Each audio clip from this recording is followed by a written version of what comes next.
What's going on, Initiative? Welcome back to the channel. And you know what? I'm not even in the mood for introduction or anything. This is Black Lightning, Season 3, Episode 6. Quick background. I've been with the Arrowverse since day one. I was there for first episode, first night it came on, season premiere Arrow, first everything. I've watched every show. Even Supergirl when it was on CBS, and I knew it was going to be iffy on CBS, but I watched it. Because I want to support comic book stuff, geek stuff. I grew up on this stuff. I like when this stuff goes mainstream. It gets more people involved, which hopefully gets more people in the comic books. Even if it doesn't get people in the comic books, it supports the industry so comic books can keep going. This episode right here, this is the reason why I stopped watching CW Arrowverse stuff. Last week I complained about filler. Well, I don't want to say I complained about like, it was filler. Nothing happened and it was just like a whole episode of just stuff just staying the way it was. But then you get to the end of the episode, it's like, okay, cool. This thing happened to spark some stuff going on. That's great. You get used to that stuff when you watch television. I mean, that's what it is. So you get a filler episode. But then you get to this episode. Sorry, in my nose, y'all. No, but you get to this episode. So you're like, okay, 2 fillers in a row? It's not even that. We get a filler episode. You're spinning your wheels, just regurgitating some stuff, maybe adding little extra things on top. But then you get to what a setup episode is. And a setup episode is when you set stuff up to handle for stuff that's coming down later. That's a little bit different. Things happened in this episode. Things did change in this episode. And it was done, it was just done kind of poorly. To the point where it's like, we could have did this plus the other episode all in one thing, and it would have been like a major, big 1 hour just stuff coming at you that would have just set up for the rest of the year. So, but instead, what you got was a mediocre episode, in my opinion, and it's unnecessary because stuff happens. So let's break it down really, really fast. Just some really quick pop points, okay? So Anissa is still feeling the effects from her fight with Painkiller. She's poisoned. We don't know if she's gonna die or not. Gambi quickly realizes, we've seen this poison before. We got to figure out what to do with this. Gambi figures out Painkiller's still alive. He goes to the kid's grave, looks at, got some gadgets, looks in the grave. Oh no, Painkiller's alive. Cool. It's stuff that we know, but it's cool that the characters found out. But it didn't take 3 different segments in this show to get to that. You didn't need to do that. Just be like, this is his poison. What the crap? Let me go straight to figure out if this is him. Let's go. Bam. 1, 2. It could have been done. Could have been done. Okay. What else we got? Lynn and Jeff are going through stuff again. This goes to a point that I actually did enjoy, but it was also something that could have been done back in last week's episode. Lynn versus Tobias. Tobias is smart. Remember this. Tobias is not a typical villain. Oh, I just hate you. Punch, punch, punch. No, Tobias is smart. Tobias can tell when someone's a drug addict. Tobias deals in that stuff. Tobias has created many drug addicts. Tobias was the first person out there pushing green light. Tobias knows Lynn is a drug addict. Tobias is manipulating Dr. Lynn. Tobias got her doing stuff for him already. We could have had that last episode. Because they was already having a verbal confrontation. Tobias letting her know how smart he is. It could have also led to him getting into her to do stuff for him. Which I get. You can make it a more long-term thing, like, smaller increments. But you literally go from, I hate you, Tobias, you can't do anything to me. Next straight thing is, Tobias, I hate you, but here's everything you asked for because I'm afraid of you. Because, again, Tobias knows how to manipulate a drug addict. That stuff's cool. We see what Tobias is basically asking for information on everybody else that's in his prison. Okay, Tobias is, got a plan. It's Tobias. That was okay. But, again, we could have had that last week. It could have been done last week. Or you could have dedicated a longer time period to this instead of two quick segments. I'm sorry. It could have been something even actually dedicated with more time dedicated to it, and I would have probably enjoyed it more. Okay, so we got that. Then we got the confrontation at Tavon's funeral. Tavon is the kid that died because of the decision that Black Lightning and Blackbird made. And, that's what we said is used to spark the resistance, to get the resistance together as a truly organized thing. So confrontation from Anissa's, I guess, one night stand or something, whatever, the reporter, and it's a big deal. The family's angry that you're bringing this up. And she like, I don't care, y'all did this bad thing happen. The people need to know. You Jefferson Pierce, you just got beat up. You are a leader in this community. How do you feel about this? And that, that's I guess that's kind of a play on the black community and, black grassroots media. And it, I don't really think it worked, but it was there.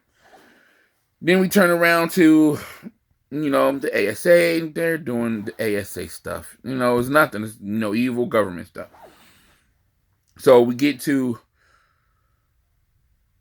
Gamby again, Gamby figuring stuff out, saving her from the poison. He figures out, of course, since it is painkiller, they've dealt with this before. He creates another anti-vaccination. Oh my God, look, he creates an antidote to cure. Cool, but through this whole thing, we also get more of Anissa being a prick. Anissa being lying about her illness to everybody except for Gamby. She treats her father like crap, pushes him away, so that rift is bigger again, even though they kind of fixed it a little bit last episode. She lies to Grace, even though her and Grace have been good, but now, Grace is smart. Nah. So there's going to be a rift in there again, setting up for more complications down the line later. We get all that. We get to Jen, right? So, we go to Jen's storyline. Jen investigates the new kid, Brandon, who was able to absorb her powers last episode. And we get him, and she goes in and she figures out stuff, hacks his computer, he got all this money and stuff. Find out his power is not really absorption like I thought it was last week. He's a geomancer. He can control Earth and stuff. So he's rooted in Earth, so he can absorb the lightning strikes that she brings. Earth. Lightning hits the Earth. It absorbs the electrical current. And he tells her the story about how the reason he's been spying on her and following her family is because he's after Dr. Jace, and the last person who had contact with Jace was her mother, Professor or Dr. Lynn. So Jen's like, yo, I understand, but you leave my family out of your business. And he like, yeah, cool. But it's like, your family's in his business. Your family, your mom is supporting Jace. Your family helped Jace. Your father is helping the ASA. He's after the ASA, the people who killed his parents. That's kind of iffy right there. Now, is he going to betray her and be like, I'm saying this just to keep you cool and on my side. But at the end of the day, if I got to do what I got to do to find the people that killed my parents, F yours. And I hope he does, because just her arrogance about that was real. It just irks me. And I get it, because Jen is getting to her own. She is getting into her feelings. Odell is getting to her. And the way that Black Lightning treats her, because she is the youngest, you can see that anger and rebellious coming out, but taking it out on this dude who literally helped you and kind of almost saved you when your powers were out of control, it's just iffy. And unless it's a turn, or we seeing more of the villainous side of Jen, which is going to come out later again, set up episode, that's cool. But again, in the one scene this got, it didn't come off right. It just didn't come off right. It made him look weak, even though he might be incredibly powerful with his powers and what he can do and what he already knows. And it made Jen come off mad, silly, and naive, which again plays against what we've been getting from her. Even though she's being manipulated about Odell, she's a clever girl. She is smart. She is learning these things. She learns the manipulation. She learns some of the side stuff, but in this case, none of it played. It didn't play bad. It didn't play well at all. It played really bad. So we get all that. During the whole thing, of course, you got the Markovians sneaking in with the help of a meta. I call him a smoke man, but he can teleport. He disappears stuff. He's kind of like Nightcrawler. I really like the dude character. He's an assassin or a mercenary. And he helps the Markovians. You know, they pay him, of course, so he helps the Markovians. And they get him into Freeland. The Markovians are looking for some data, so they go hit one of the data compounds that ASA has set up. And this is when the setup stuff really gets me. Odell, they have gotten him in, 3 episodes? 4? To be probably one of the best bad guys on television right now. In this episode, him going against the Markovian general, when Odell has the upper hand, by the way, him going against the Markovian general, Odell dies. Odell gets shot. And not on some super off-screen stuff like we see Odell die in the hands of Black Lightning. But his actual death, the gunfight, the battle that leads up to his death, we don't get to see. We don't get to see this. The two villains, the leader of the Markovians and Odell, the leader of the ASA in Freeland right now.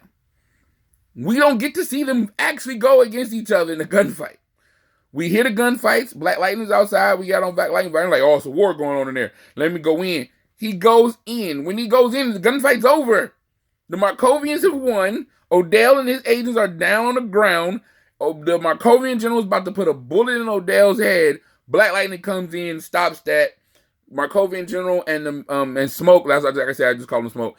The metahuman that teleports gets away. And Odell's on the ground shot. And Odell is dying. And Black Lightning like, okay, I gotta save him. Odell's like, you should have killed him. And Black Lightning like, but I gotta save you. He like, and Odell says, you're pathetic, and dies in Black Lightning's hand. And that's it. The end of Agent Odell.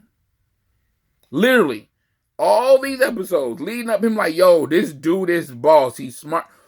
Because again, Odell sets the trap for the Markovians.